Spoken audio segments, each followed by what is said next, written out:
Boa noite, minha gente. Eu estou passando para te convidar a acompanhar o repórter Canção Nova. Veja os destaques. Luto em Suzano. Na quarta-feira, 8 pessoas foram mortas em ataque a uma escola estadual.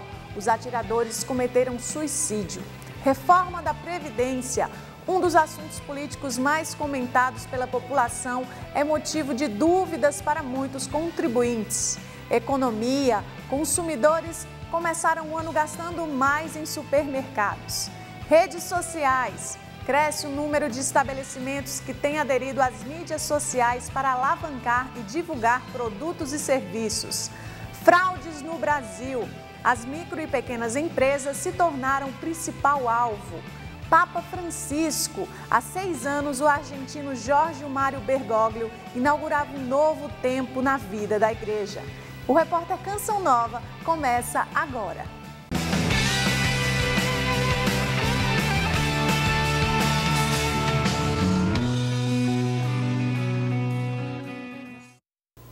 Lamentavelmente, começamos o programa falando de mais um caso de violência dentro de uma escola. Desta vez na cidade de Suzano, na Grande São Paulo. 2 jovens encapuzados entraram no colégio atirando. Pessoas foram mortas e, em seguida, os atiradores cometeram suicídio. Famílias das vítimas e alunos da Escola Estadual Raul Brasil receberam ajuda de profissionais em centro de apoio. Era para ser um dia normal na Escola Estadual Professor Raul Brasil, se não fosse uma tragédia premeditada por 2 jovens, Luiz Henrique de Castro, de 25 anos, e Guilherme Talci Monteiro, de 17 anos. Ao todo, eles fizeram 8 vítimas fatais e deixaram 9 feridos. O secretário de Segurança Pública de São Paulo detalhou a ação dos assassinos. Esse dia de hoje é um dos dias mais tristes da minha vida. Lamentavelmente, 2 pessoas, um maior de idade e um menor de idade, antigos alunos deste colégio, fizeram uma ação preliminar em uma locadora, onde atiraram num senhor chamado Jorge Antônio Moraes. Roubaram um Onix branco e seguiram para esta escola. Nesse ínterim, a força tática acionada pelo Copom faz o atendimento naquela locadora e sai ao encalço do Onix branco. Chegaram nesse colégio. As ações aqui já estavam acontecendo. No momento da tragédia, a escola tinha cerca de 460 alunos. Os atiradores entraram armados de um revólver calibre 38, um arco e flecha, uma besta que também atira flechas e uma machadinha.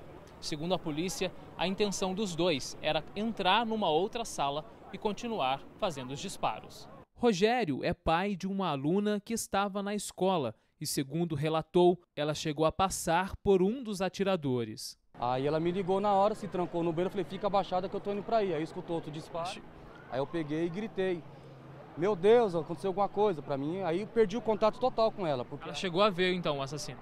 Ela deu de frente, mas estava com ela, fala que tinha um negócio na cara dele. Alunos e familiares foram levados para este centro de apoio, montado nas proximidades da escola. Eles foram atendidos por profissionais de saúde, um acompanhamento que deve se estender nos próximos meses. E já traçar planos de atendimento, de acompanhamento psicoterápico para as famílias e para os servidores também. O bispo da Diocese de Mogi das Cruzes, que abrange a cidade de Suzano, também visitou o local de apoio. Em entrevista à nossa equipe, ele destacou o apelo da Igreja pela paz. Jesus pediu que sejamos construtores de paz em meio à violência e nós ainda continuamos acreditando na paz. Nada de armas, não são as armas que resolvem, não é também a tecnologia, mas a serenidade, a busca de Deus, a amizade nas famílias, entre as famílias. Temos que retomar quanto mais os valores humanos e os valores cristãos do amor a Deus, o amor ao próximo. A Escola Estadual Raul Brasil foi a primeira implantada no município de Suzano. É tida como escola modelo. Segundo a Secretaria Municipal de Educação, as aulas vão ser suspensas nos próximos dias, e a prefeitura vai decretar luto oficial na cidade. Em contrapartida a toda essa violência, uma pesquisa divulgada nesta semana no estado de São Paulo pelo Centro de Integração Empresa-Escola mostrou o perfil dos jovens aprendizes no Brasil. A maioria tem em média 20 anos e usa o salário do estágio para ajudar a família, além de fazer planos para custear os sonhos profissionais. Entrar no mercado de trabalho não é fácil. Sem experiência, os jovens enfrentam barreiras se quiserem conquistar a própria mesada. Por isso, contar com o apoio dos mais experientes ajuda muito, como fizeram o Jonathan, o Guilherme e a Marcela. Eu estava desempregada e eu queria criar uma experiência no mercado de trabalho. Os três atuam como jovens aprendizes no metrô de São Paulo, um programa que tem ajudado muitos outros jovens a começar uma carreira profissional. Porque enquanto aprendiz, ele não pode abandonar os seus estudos.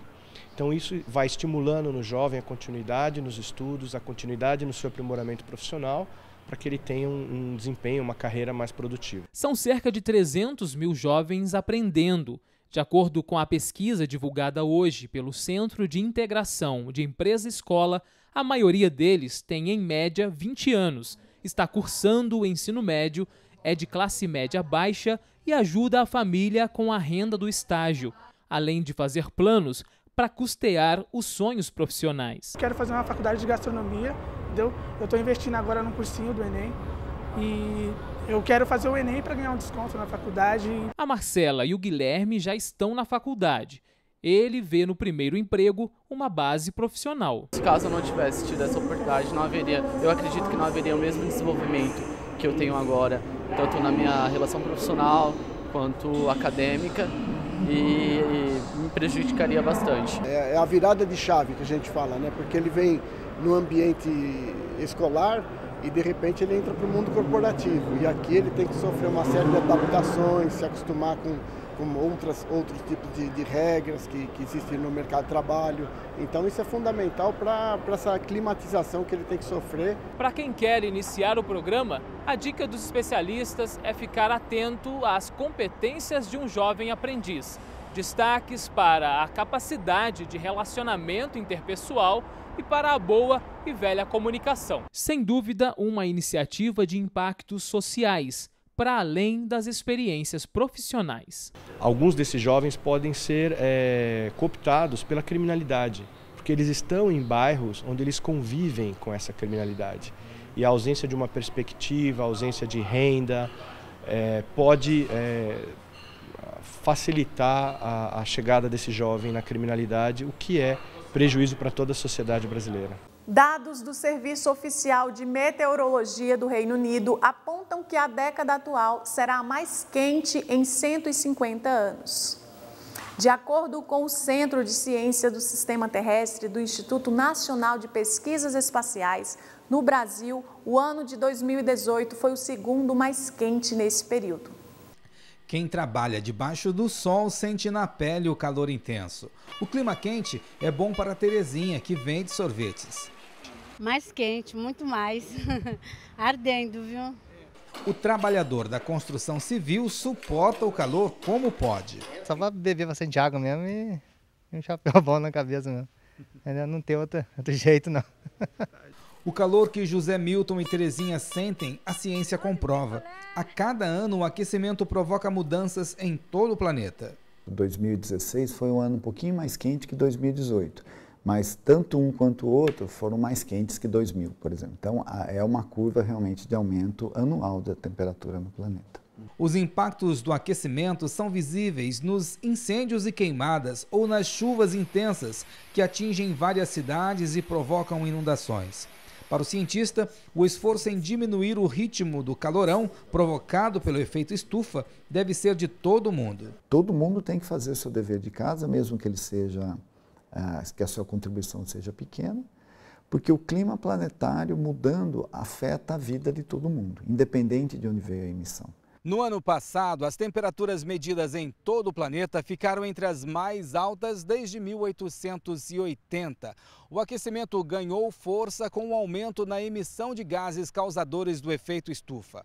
O único caminho para reverter esse calorão é a redução da emissão desses gases, de acordo com a Estação Meteorológica Mundial. Então impacta a biodiversidade, impacta o ciclo da água, impactam outras coisas, né? O aposentado sente os impactos do calor.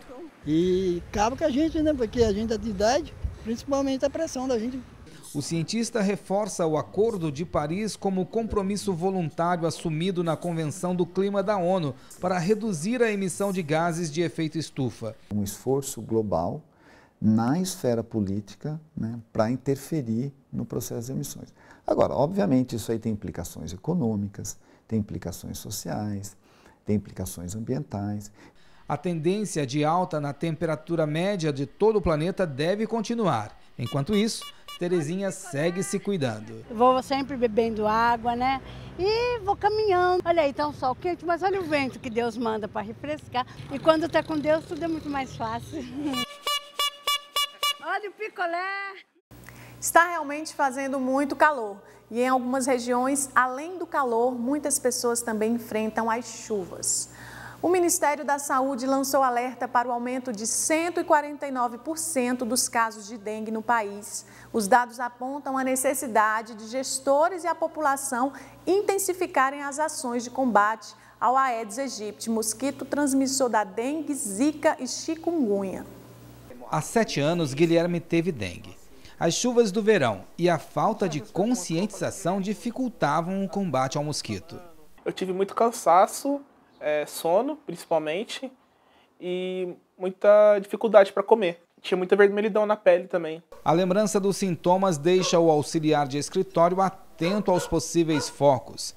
A atitude ajuda a evitar nova epidemia e colabora com o trabalho dos agentes epidemiológicos. A gente acha em ralos, pratinhos, né, de planta, pneus, quando a pessoa deixa na chuva. E um lugar que as pessoas não acreditam que tem larva, e eu já encontrei, é bandeja de geladeira. Trabalho de rotina, diário, de visita a imóveis, casa a casa, orientação, retirada de criadouros, limpeza urbana. De acordo com o Ministério da Saúde, houve um aumento de 149% dos casos de dengue no país somente em janeiro deste ano, em comparação ao mesmo período do ano passado. São mais de 26 casos a cada 100 mil habitantes. O Sudeste concentrou 60% dos casos. Na sequência estão as regiões Centro-Oeste, Norte, Nordeste e Sul. Além das visitas dos agentes, são atividades educativas, né? Principalmente nas escolas e nos meios de comunicação de forma geral, para incentivar a população a fazer a vistoria na sua casa, né? Fazer a sua vistoria uma vez por semana, eliminar os criadouros e justamente para impedir que tenha a reprodução do mosquito dentro das casas, que é o nosso foco principal. Essa é a época do ano mais propícia para a proliferação do mosquito. O combate constante é uma rotina de toda a sociedade e as ações envolvem o governo federal, os estados e os municípios. Os dados epidemiológicos levantados em todo o país alertam para a necessidade de intensificação do trabalho de eliminação dos focos de Aedes aegypti. Essa ação ela não consegue ser saneada única e especificamente pelo poder público, porque o grande criadouro está dentro da residência, né? Então é fundamental a participação da comunidade. Os serviços foram intensificados em toda a cidade, justamente para eliminar os criadouros, tanto os fixos quanto aqueles passíveis de remoção. Além de cuidar de casa, Guilherme quer manter o mosquito longe dos amigos e vizinhos. Tento conscientizar as outras pessoas também a diminuírem esses focos para que elas não peguem mesmo a dengue também. Dengue nunca mais? Não, nunca mais. Uma boa notícia, a TV Canção Nova estreou nessa semana a edição da manhã do Canção Nova Notícias, que traz notícias do dia, novidades para o telespectador que busca um canal alternativo e interessante. Nada como começar o dia com um bom café da manhã e um bom jornal para se informar. Foi pensando nisso que nasceu um projeto ousado e profissional para completar as manhãs da TV Canção Nova. Depois de uma mistura de expectativas, preparos técnicos por todos os lados, equipe empenhada e agitada, estreou o CN Notícias edição da manhã. O que marcou bastante para nós foram os pilotos que nós fizemos, porque a gente pôde ali analisar a qualidade, como seria a dinâmica, o que a gente gostaria também de passar para o nosso público. Há 12 anos trabalhando na Canção Nova, o repórter Sidney Fernandes testemunha a ação da Divina Providência no Departamento de Jornalismo. Sinceramente, para mim é como o nascimento de um filho, o nascimento de um sonho. Quando eu cheguei em São Paulo, tinha uma mesa e um computador e uma ilha de edição. Hoje a gente olha toda essa infraestrutura que tem à disposição, mais de 8 pessoas envolvidas. Então, o que a gente pode dizer é que é isso. Tudo na Canção Nova é providência e é no tempo de Deus. O CN Notícias estreou numa manhã nublada e chuvosa de São Paulo. Driblou o trânsito pesado e atualizou o Brasil acerca da situação na cidade. Chuva muito forte na Grande São Paulo, que afetou especialmente bairros da Zona Sul, Centro e Leste da capital. Mas teve boas notícias também. O Congresso Receba a Força do Espírito Santo, no final de semana, foi destaque na edição de hoje.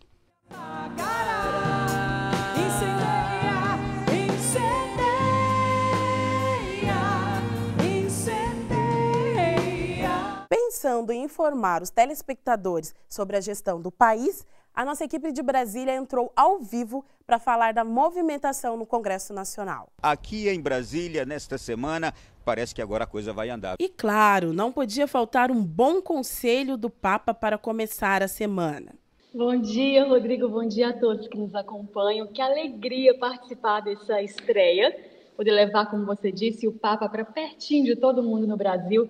A fé e a alegria de comunicar o Evangelho, marcas do sistema Canção Nova, também ficaram impressas no primeiro Canção Nova Notícias, edição da manhã. Senhor, por mais duro que seja o meu caminho, fazei com que eu ande. Eu confio, Jesus, em vocês. A partir de hoje vai ser assim.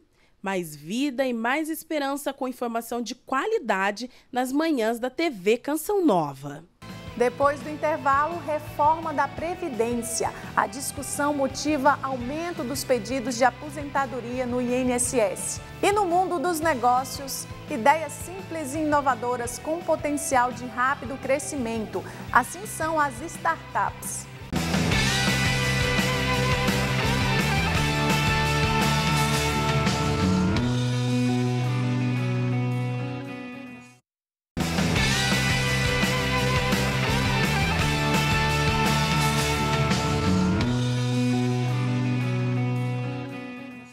Um dos assuntos políticos mais comentados pela população é a reforma da Previdência.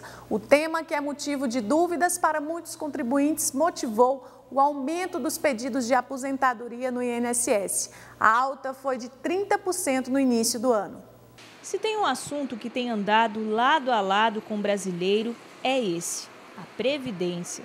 Desde que o tema voltou a ser abordado pelo novo governo como uma proposta de reforma, a população não fala em outra coisa. Para um lado vai ser bom, lá para o nosso futuro, mas para quem hoje ainda tem algum tempo para se aposentar, a gente fica naquela dúvida, né? O que dá para entender hoje é que eles estão cada vez prejudicando mais a gente.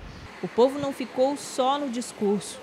Muitos trabalhadores estão correndo para conseguir se aposentar ainda pelas regras atuais. Só em janeiro, mais de 230 mil pessoas entraram com um pedido no INSS. Aumento de 30% em relação ao mesmo período do ano passado. Um desses pedidos é o do seu Jonas. O funcionário público decidiu acelerar o processo por temer a falta de recursos no país.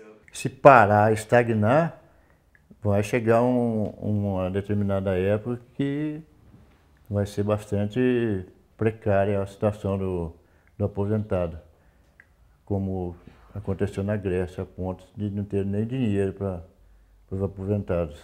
A justificativa do governo para a mudança na Previdência é justamente a economia. O texto enviado ao Congresso Nacional, que estabelece, por exemplo, idade mínima para os trabalhadores brasileiros, o fim da aposentadoria por tempo de serviço e contribuição de pelo menos 20 anos para o INSS, prevê uma economia superior a R$1 trilhão em 10 anos. O que nós vemos é que o governo tem buscado, através da reforma da Previdência, um equilíbrio, né, daquilo que entra de dinheiro e daquilo que sai. Os brasileiros com 60 anos ou mais representam 19% das pessoas em idade de trabalhar. Mas atualmente apenas 8% estão inseridos ativamente no mercado. Com a reforma da Previdência, esse percentual deverá subir. A orientação para aqueles que já estão de olho na aposentadoria é a seguinte: tranquilidade e planejamento. Fazer a aplicação da lei atual e a aplicação da possível reforma para se avaliar qual é o melhor cenário para esse segurado buscar a aposentadoria. O especialista ainda orienta: quem já entrou com o pedido não tem com o que se preocupar. Já quem está perto de pedir o benefício pode ficar atento. A partir do momento da promulgação da reforma, se ele não tiver implementado 100% dos requisitos para aposentadoria na lei antiga, ele vai ter que cumprir os requisitos para a lei nova. Embora o tema esteja em alta, a reforma ainda não tem data para ser implementada. Nesse cenário de incertezas, o conhecimento pode ser a melhor estratégia. Nós brasileiros temos que primeiro ter informação, estudar todo o projeto que está sendo colocado para não tomar nenhuma atitude incorreta, precipitada para o próprio bem do trabalhador, né? O número de startups no Brasil cresceu nos últimos anos e esse tipo de negócio tem a base tecnológica como característica. Ideias muitas vezes simples, mas sempre inovadoras e com potencial de rápido crescimento. Assim são as startups, modelos de negócio que, ao vender certos tipos de produtos e serviços, nos fazem questionar: como eu não pensei nisso antes? A startup ela tem por base, elas são empresas de base tecnológicas, são modelos de negócios temporários, ou seja, uma startup ela não vai ser uma startup para sempre, e ela tem no seu modelo de negócio um modelo de negócio repetível e escalável. Já imaginou em não ter que se preocupar em levar seu carro para um lava-jato? Em poder contratar este tipo de serviço por aplicativo de celular enquanto você está trabalhando? Pois é, isso já existe aqui em Minas Gerais, através de uma startup. Que a gente conecta os profissionais do ramo de lavagem e estética automotiva ao cliente final. Então, por exemplo, eu quero lavar meu carro na comodidade, na minha casa ou no meu trabalho, em alguma garagem, né? Eu pego o aplicativo, faço o meu chamado, escolho o local e o horário desejado para fazer a limpeza do carro ou fazer o serviço. E o nosso profissional vai estar lá. Empreender através da tecnologia. Essa parece ser mesmo uma nova tendência. Atualmente, mais de 10 mil startups estão em operação no Brasil. São Paulo, Minas Gerais e Rio de Janeiro são os estados que concentram o maior número de negócios desse tipo. Para incentivar empreendedores dessa área, desde 2013, o governo de Minas Gerais criou um programa de aceleração de startups. O CID foi formado para desenvolver essas empresas, fazer com que essas startups se desenvolvam e cresçam e fiquem aqui no estado, com uma ideia, a tendência de diversificar a matriz econômica do nosso estado. E ele tem a visão também de formar o empreendedor. Para Gabriel, a startup de Magali foi sinônimo de comodidade e segurança. Investimento que tem valido a pena. Antes eu tinha que deixar o carro na rua e procurar algum lavador de rua mesmo, e tinha que ser no dinheiro, não podia no cartão de crédito, né? Então tinha que dar a sorte de achar alguém e muitas vezes acabava ficando longe e gastava muito mais tempo para conseguir lavar o carro. E agora é muito mais fácil, é só pedir no celular e deixar o carro no lugar determinado por elas, que fica mais fácil para mim. Ainda falando de negócios, no Brasil, a maioria é formada por micro e pequenas empresas, tanto que no ano passado elas se tornaram o principal alvo das tentativas de fraudes no país. Nem os artigos religiosos escapam das fraudes. A gente teve problema tanto com cheques, como também com o cartão de crédito, né? Onde o próprio consumidor efetua a compra com o seu cartão pessoal, mas ao receber a mercadoria, ele alega que não foi ele que efetuou essa compra. O planejamento da empresa aberta há 7 anos não incluía um prejuízo. Contando os 12 meses do ano, a gente teve em torno de R$17 mil em inadimplência. E o Maurício não está sozinho nessa, não. Só no ano passado, 11% das micro e pequenas empresas no país tiveram prejuízo financeiro por causa de golpes praticados por estelionatários. De acordo com o SPC Brasil e a Confederação Nacional de Dirigentes Lojistas, a maior parte vem de cheques falsificados ou roubados e das transações com cartões de crédito clonado. Na sequência, aparecem compras com documentos de terceiros, documentos falsificados e compras com cartão de débito clonado. O principal ponto é a falta de análise do crédito, a falta de análise de risco, é o que a gente chama, né? Então, quando eu vou fazer uma venda, eu tenho que entender para que eu estou vendendo. E muitas vezes o pequeno empresário, ele não atenta para esse ponto. O SEBRAE, Serviço Brasileiro de Apoio às Micro e Pequenas Empresas, ajuda na orientação e prevenção. Caiu em alguma fraude, caiu em algum ponto, né? Procura os seus direitos, pode vir no SEBRAE, a gente tenta orientar da melhor forma possível, né? Mas o mais importante é preventivo, porque depois que caiu, é difícil. O empresário do setor religioso adotou medidas para não prejudicar a vida financeira. A não aceitação mais de cheque, que era um meio difícil da gente avaliar e a gente tinha muito problema. Para o cartão de crédito, para a gente evitar cada vez mais fraudes, problemas, a gente contratou uma empresa terceirizada que faz todo o nosso gerenciamento de recebimentos. Existem outras tentativas de fraude, como o recebimento de boletos falsos, roubo de dados pessoais por e-mail ou em cadastro em sites e invasão na página da empresa na internet. O que a gente pode fazer para minimizar, para reduzir esse risco? Primeiro é consultar o cliente. Então, consultar o cadastro dele, verificar o endereço se bate, checar a documentação corretamente. Vai reduzir? Vai, muito, você pode ter certeza.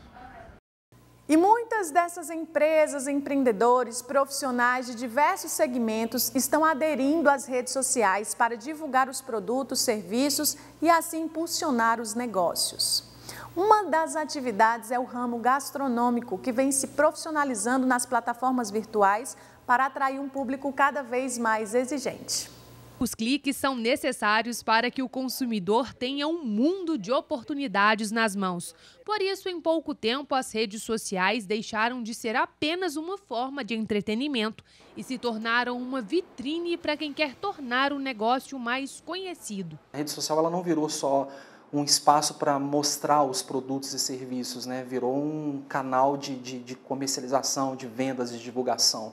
De olho neste público cada vez mais conectado, o setor gastronômico tem investido bastante nas redes sociais. É que uma boa imagem e publicidade no mundo virtual podem render resultados e clientes no mundo real. Para eu ir ou não no local, ainda mais em relação à comida, restaurante, a prestação de serviço num todo, para mim, é importantíssimo. A opinião das pessoas, ela te direciona no sentido de saber a qualidade da comida, do estabelecimento, dos preços. Para atender melhor o público do mundo real, do virtual e também atrair novos clientes, há um ano este restaurante contratou uma empresa para cuidar de suas páginas na internet. O público vem aqui e gostou de alguma coisa. Logo a gente pensa assim, já que ele gostou, vamos jogar na rede social para mostrar para o público externo, o público virtual, que para ele vir também. E nas redes sociais a gente vê alguma coisa que está rolando, que está todo mundo curtindo, a gente joga lá para trazer também para cá. Então a gente fica nessa inversão, a gente tenta fazer promoções, tanto para os clientes que estão aqui, quanto para os potenciais clientes. O grande alcance dos meios digitais é um dos grandes diferenciais dessas redes, mas ao mesmo tempo é também o maior perigo delas. O cliente ele é um pouco impaciente, ele quer ser atendido prontamente, quase que de imediato. Se a própria empresa, ela fica por conta de fazer isso e cada funcionário tem uma função, às vezes eles não conseguem responder no tempo hábil. E numa dessas perde um cliente. É muito fácil ganhar clientes, mas é muito fácil perder também. Por isso mesmo, Margarete achou que valia a pena investir em profissionais para trabalhar a imagem do seu negócio. É que na qualidade, no sabor, ela sempre se garantiu. Já nas redes sociais, o melhor foi deixar para outra pessoa registrar, divulgar e deixar os clientes com água na boca. Às vezes acontecia, a gente queria tirar uma foto de relance, aí a gente mesmo colocava, posta aí, tinha um erro de português, um erro de grafia, era um horror. É essencial que esse serviço seja realizado por uma empresa especializada. Eles atualizam todas as informações necessárias, passando muito mais intimidade para o cliente fica muito mais próximo da gente. Os consumidores começaram 2019 gastando mais nos supermercados. A associação do setor comemora o aumento das vendas. Mas seria o início da retomada da economia? O carrinho está quase cheio, mas a compra do mês ainda pesa no bolso. Pago mais, nunca é o mesmo valor. Está custando mais, porém os supermercados aumentaram as vendas. De acordo com a associação do setor, em janeiro foram quase 3% na comparação com o mesmo período do ano passado. Isso pode ser um indicativo de que começa a reagir a economia. Mas como é um mês só, não dá para dizer se está reagindo ou não. Nós temos que esperar um pouco mais. Nesse grupo, que tem 26 lojas, o aumento foi mais significativo. Tivemos aí um crescimento de 11% comparando janeiro de 2018. Foi bem produtivo para nós. No primeiro mês do ano, subiu o preço do feijão, da cebola, do desinfetante e da batata. O que está custando menos é o tomate, a farinha de trigo, o leite longa-vida e a carne de segunda. A pesquisa que estou fazendo aqui está um pouco mais barata, mas está caro ainda, né? De uma forma geral, o preço da cesta de produtos pesquisados se manteve estável.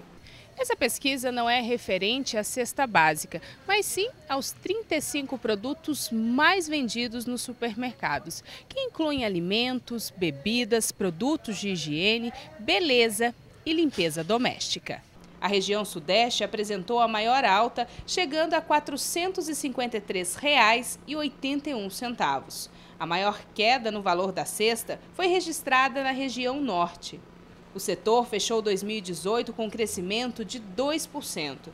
Para 2019, a expectativa é de aumento de 3% nas vendas.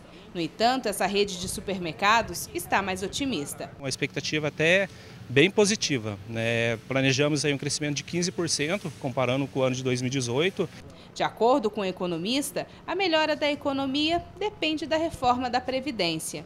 Se a reforma vai sair mais próxima do que o governo propôs, nós vamos ter uma retomada do crescimento um pouco mais rápido. Se ela começar a ser muito fatiada, modificada, nós vamos ter um crescimento mais lento. Até lá, o brasileiro vai fazendo o que pode. Daí tem que deixar de uma coisa e fazer outra. A lista de inadimplentes ainda é grande, mas aumentou o número de brasileiros que conseguiram limpar o nome. Para não voltar a dever na praça, a educação financeira é o caminho. Um carro para o filho e uma dívida enorme. Eu gosto de pagar minhas contas tudo certinho, sabe? Não gosto de atrasar, assim, mas essa uma não teve como.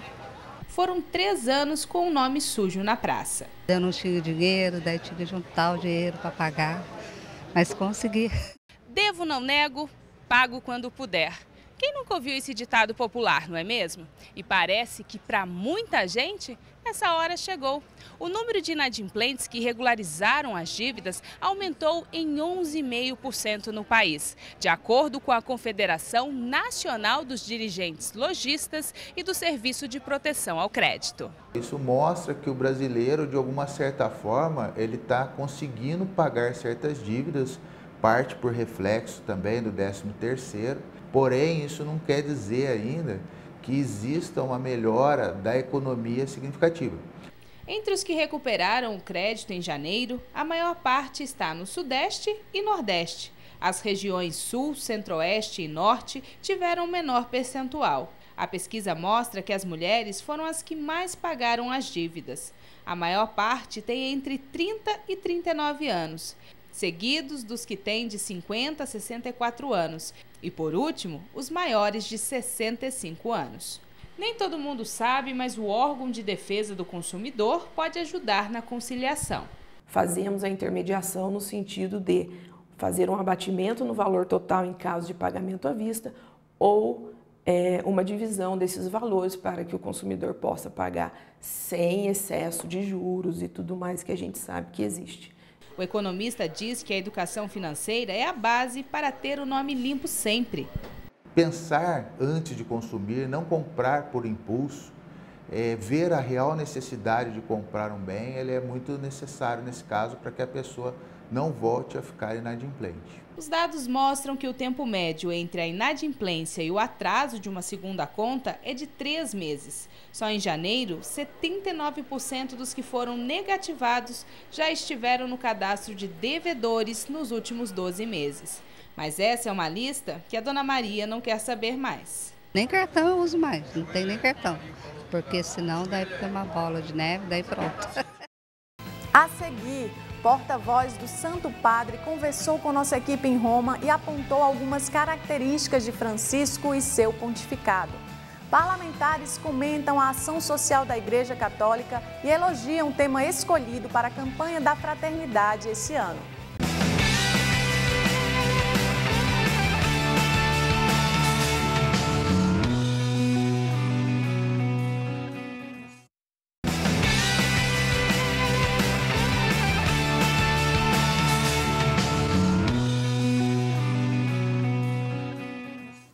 Há 6 anos, o argentino Jorge Mário Bergoglio inaugurava um novo tempo na vida da igreja ao ser eleito Papa pelo Colégio de Cardeais.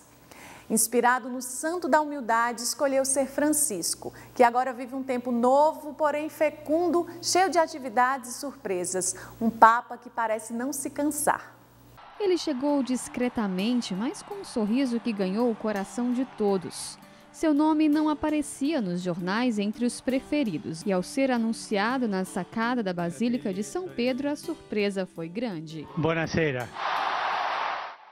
Já se passaram 6 anos do pontificado daquele que para muitos era apenas um papa de transição, já que quando foi eleito tinha 76 anos de idade. Mas se olharmos para alguns números referentes às atividades do Papa Francisco, vamos ver que ele não se economiza, ele não está só de passagem não. Foram mais de 1000 homilias, 1.200 discursos, 246 catequeses, 3 sínodos, 41 países visitados e 24 viagens aqui na Itália. E isso não é tudo, tem mais, tem muito mais. Ele ainda encontrou tempo para escrever 2 encíclicas, 3 exortações apostólicas, 36 constituições apostólicas, 27 motus proprio. Celebrou inúmeras canonizações, realizou 3 intensos sínodos, convocou o Ano Santo da Misericórdia e, entre uma coisa e outra, recebeu autoridades, fez visitas à comunidade, esteve com grupos diversos. Alessandro Dizotti, que acompanhava o Papa Francisco como jornalista da Rádio Vaticana, agora é o seu porta-voz. Vendo o Papa de perto, admira ainda mais sua capacidade de interagir com os mais variados estilos de pessoas. O Papa fala desde o início do pontificado da cultura do encontro. Para ele, o encontro é sempre com a pessoa, é a relação que conta. Não importa se diante dele está uma criança ou um chefe de Estado. E esse seu jeito de gostar de estar com as pessoas faz com que ele consiga se relacionar em qualquer contexto. Ele consegue se comunicar bem com crianças de um bairro pobre ou com autoridades nas Nações Unidas ou até mesmo na Casa Branca. Mas no seu pontificado ele também enfrenta desafios grandes, como por exemplo a reforma da Cúria Romana e os escândalos de abusos sexuais por parte do clero. Com coragem, dá continuidade ao trabalho dos outros papas ao enfrentar com transparência e honestidade essa ferida. Eu penso que o Papa nos esteja mostrando o que significa de verdade a coragem de enfrentar problemas que são terríveis. Ele nos diz que diante de um problema global é preciso dar uma resposta global. Por isso, convocou o encontro com todos os presidentes de conferências episcopais. E ele faz isso não só como um teste de credibilidade para ter a aprovação do mundo. Ele enfrenta esse problema como uma prioridade, uma missão da Igreja de proteger as pessoas. Um homem inteiro que não tem medo de ser tocado, que fala sério, dá gargalhada, aceita fazer selfies e vídeos improvisados. Acima de tudo, um homem escolhido por Deus e que mantém no seu coração a certeza dessa escolha. posso confirmar. Aquilo que vi publicamente dele, o seu jeito simpático, atencioso, é verdade. Ele não espera que os outros venham, ele mesmo vai em direção às pessoas. Isso é natural nele. Também sua alegria ao estar no meio das pessoas e se ouvir de perto é real. Algo que também me marca muito é o quanto ele é sereno, um homem em paz, principalmente quando reza. É algo inexplicável, uma cena que fica guardada no meu coração.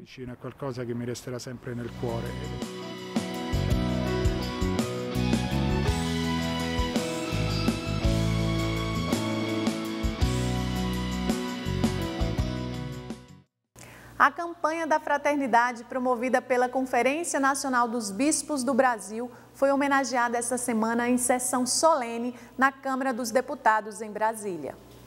Foi o 20º ano seguido em que houve uma sessão para celebrar a campanha. Durante a Quaresma, a Igreja Católica no Brasil quer alertar a sociedade para a importância das políticas públicas, especialmente no Brasil, onde 52 milhões de pessoas vivem abaixo da linha de pobreza.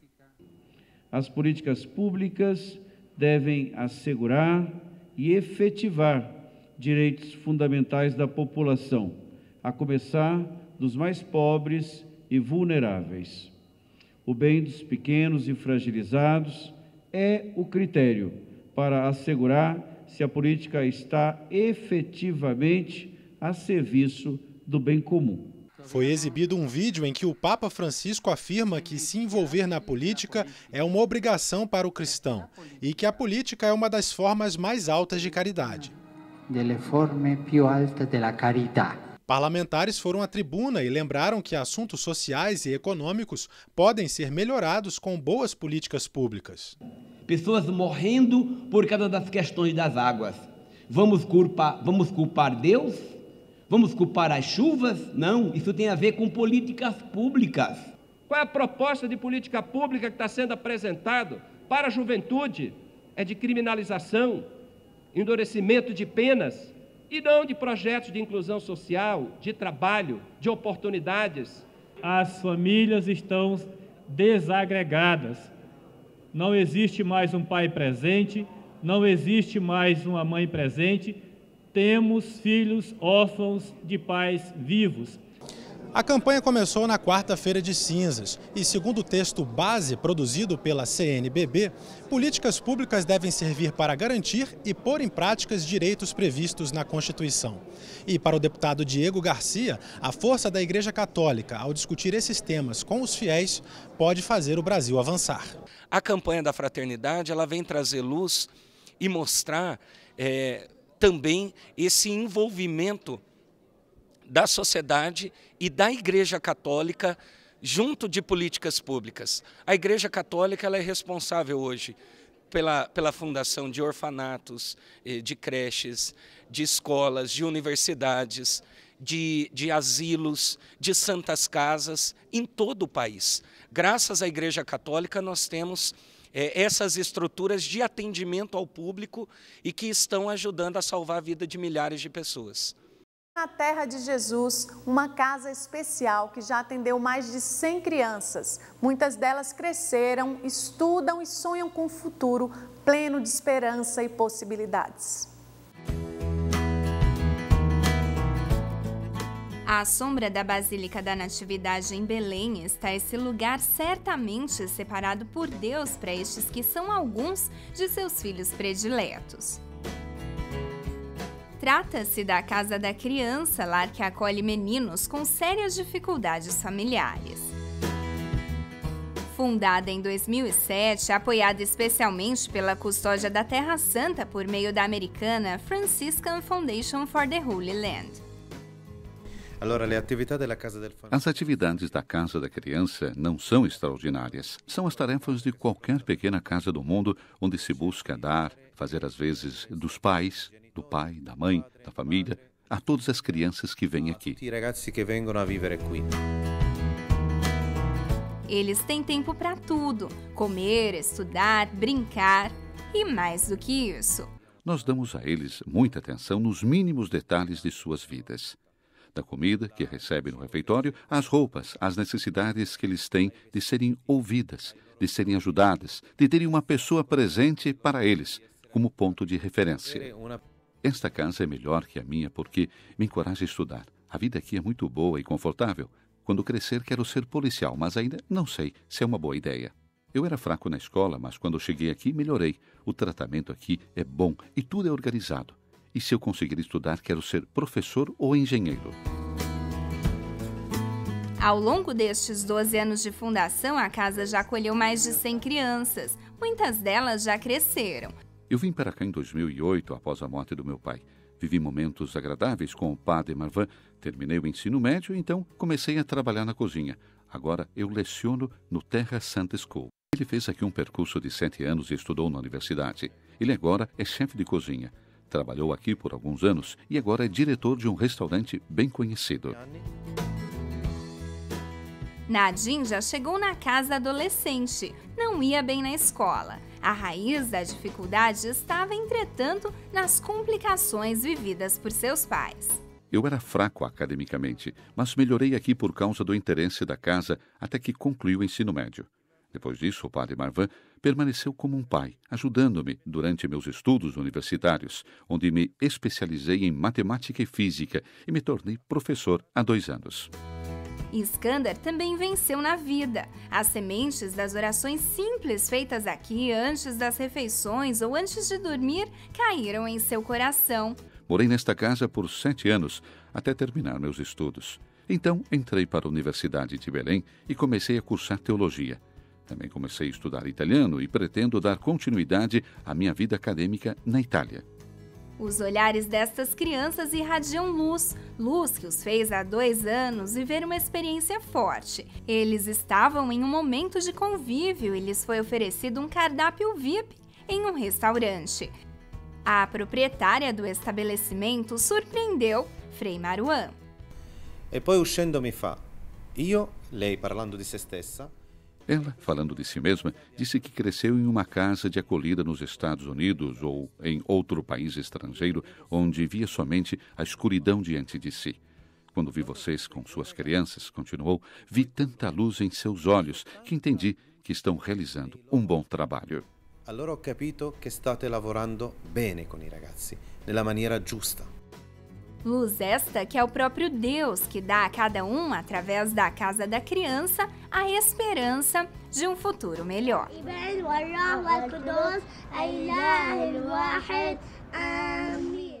Em São Paulo, nossa equipe conta a história de um homem de uma fé inabalável, um sacerdote que passou por 3 campos de concentração durante a Segunda Guerra Mundial.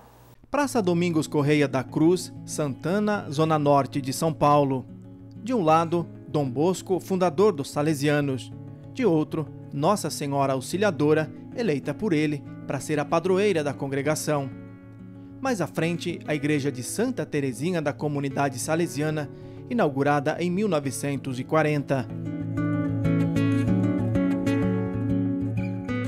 Nós viemos até aqui para contar a história de um homem de uma fé inabalável. Tem missa lá dentro numa capela e nós vamos acompanhar. A celebração diária é para religiosos salesianos, todos com mais de 80 anos. O homem que chega de cadeira de rodas é um personagem central da nossa história. É um senhor de poucas palavras, mas muito observador. A nossa presença o deixa curioso. Depois de um tempo, a saudação. A missa começa e logo a voz imponente de um sacerdote se sobressai. Amém. Apesar da idade avançada, ainda busca uma certa independência. O final da Santa Missa é sempre o mesmo ritual, a bênção e as palavras de gratidão. Muito obrigado ao querido Padre Celebrante com seus ajudantes e acompanhantes. A missa termina, mas o terço não sai das mãos. Deus lhe pague. Nós estamos diante do salesiano mais idoso do mundo, Padre Ladislau Klinicki. Ele tem 104 anos de idade e 76 anos de sacerdócio. É um sobrevivente da Segunda Guerra Mundial.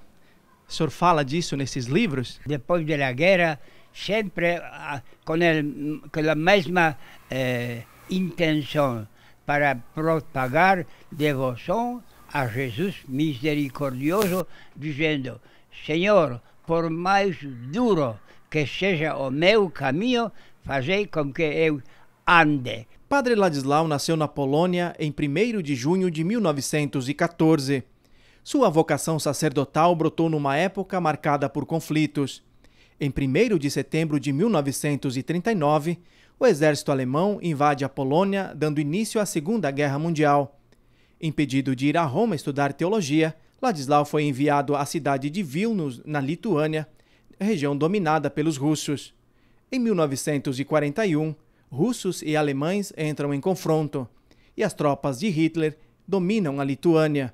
Em 1942, a Casa Salesiana, onde estavam Ladislau e outros seminaristas, foi invadida, e eles se tornaram prisioneiros do nazismo, indo trabalhar em fábricas alemãs. Ao ser diagnosticado com suspeita de tuberculose, Ladislau foi dispensado e retornou ao seu país. Mais tarde, seguiu para Varsóvia, sendo ordenado sacerdote em 14 de fevereiro de 1943. Um ano depois, Varsóvia estava na mira dos alemães e Ladislau foi preso e enviado a um campo de concentração. Em seus livros, o sacerdote relata experiências vividas nos 3 campos de concentração por onde passou, mas sempre confiante na divina misericórdia. Na guerra, durante o bombardeio, quando morreram tantas pessoas, 2.000 pessoas morreram. E eu vivo graças a Jesus misericordioso. A guerra chegou ao fim em 12 de abril de 1945. Atordoado pelas bombas, o sacerdote relata que teve que aprender a rezar a missa de novo. Com o fim da guerra, Ladislau veio para a América do Sul, passou pelo Equador e depois chegou ao Brasil em 1968. É sua história de vida aqui? História da misericórdia divina que Jesus Cristo propaga, dizendo: eu sou o caminho, a verdade e a vida. Gislene conhece Ladislau há 30 anos. Em nenhum momento ele teve dúvida, em nenhum momento ele desistiu, ele sempre clamava muito a Deus e a Jesus. Felipe foi um dos diagramadores das histórias que Ladislau conta nos livros. Geralmente quando ele chegava na sala, né, o padre Ladislau batia na porta e a gente falava, né? Lá vem o padre Ladislau com mais um livro, né? A gente vendo as histórias que ele passou, na realidade é o que a fé faz pelo ser humano. Prestes a completar 105 anos, Ladislau ainda faz apostilas, atende confissões e continua evangelizando com seu testemunho inabalável de fé. Parece brincadeira, mas o único remédio que ele toma é meio para pressão. Ele não tem diabetes, ele não tem nenhuma outra doença, né? E o que faz a gente olhar para ele até com um olhar de alegria é justamente ver essa fortaleza que ele é, tanto no corpo, mas principalmente da fé. Deixa sobre todos a bênção de Deus Todo-Poderoso, Pai e Filho e Espírito Santo, e permaneça para vocês, vossas famílias e vossos amigos. Muito obrigado por tudo. Chegamos ao final do nosso programa. Acompanhe outras reportagens durante a semana no nosso telejornal Canção Nova Notícias. Uma boa quaresma para você.